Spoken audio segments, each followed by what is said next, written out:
तो गाइस, आज आप लोग के बीच में आश्रय एवं परिवार से लेकर क्वेश्चन आए हैं जो कि आगामी परीक्षा सीटेट के लिए बहुत ही इम्पोर्टेंट है। निम्न में से सत्य कथन है।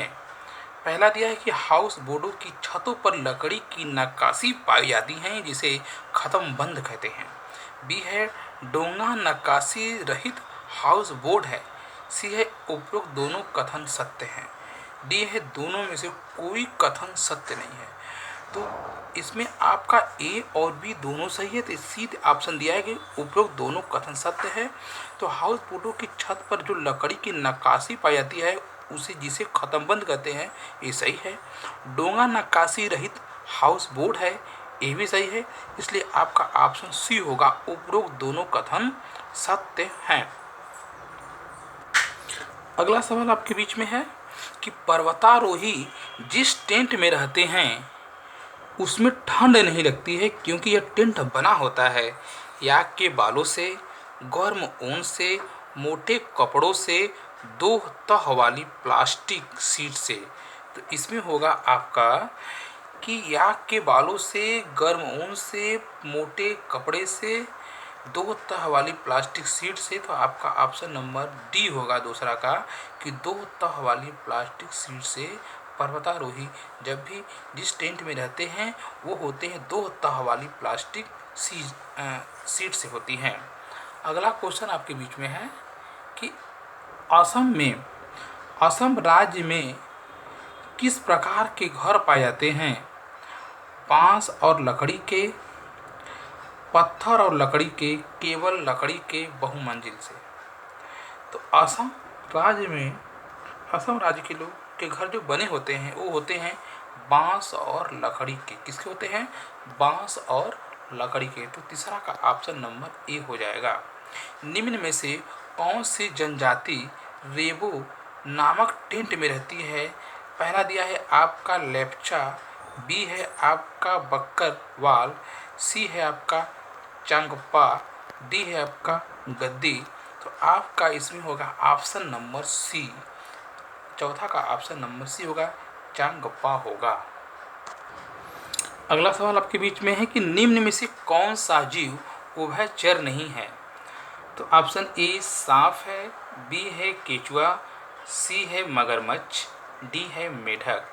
तो इसमें आपका उभयचर नहीं है, तो आपका पांचवा का बी होगा केचुआ, क्योंकि ये उभयचर नहीं है। आपका छठवां सवाल है कि लैंगिक विभेद क्या होता है?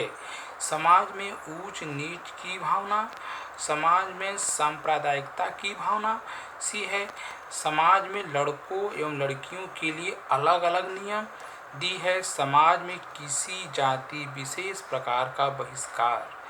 तो आपका इसमें से ऑप्शन हो जाएगा सी, क्योंकि समाज में लड़कों एवं लड़कियों के लिए अलग अलग नियम। तो ये लैंगिक विविधता है। कहा जाता है कि लड़का लड़की एक समान, सबको जीवन, सबको शिक्षा, सबको ज्ञान।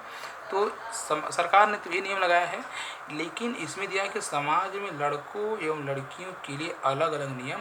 ये लैंगिक विभेद है, यानी कि क्वेश्चन नंबर छठवां का सी हो जाएगा आपका।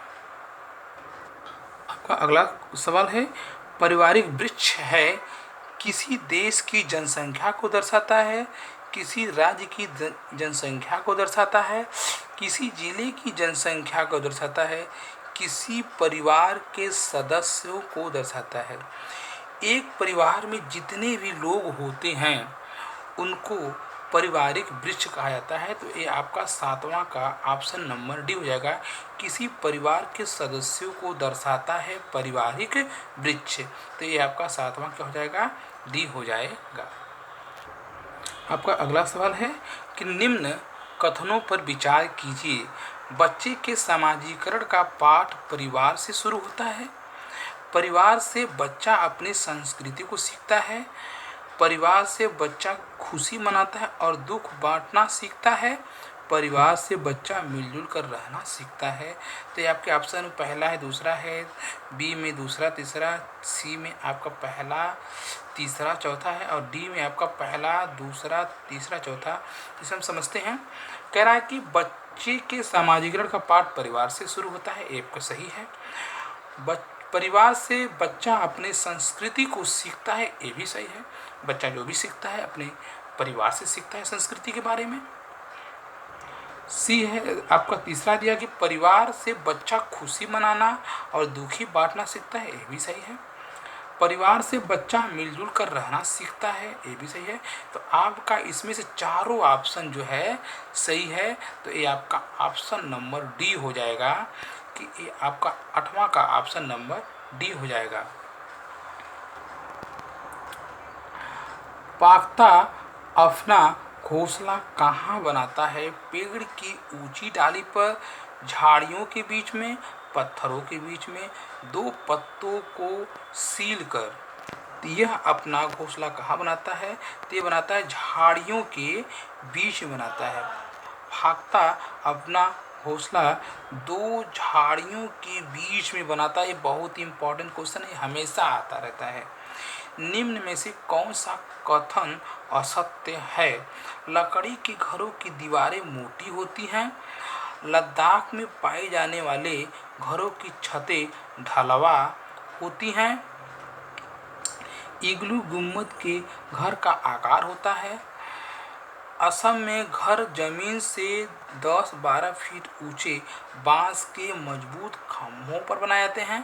तो आपका पहला ऑप्शन देखते हैं। तो मिट्टी के घरों की दीवारें मोटी होती हैं, ये आपका कथन सत्य है। इग्लू गुंबद के आकार का होता है, ये भी सत्य है। असम में घर जमीन से 10-12 फुट ऊंचे बांस के मजबूत खंभों पर बनाए जाते हैं, ये भी सत्य है। आपका असत्य होगा यही 10वां का भी, लद्दाख में पाए जाने वाले घरों की छतें ढलवा होती हैं, यही आपका असत्य है। तो 10वां का ऑप्शन नंबर बी हो जाएगा।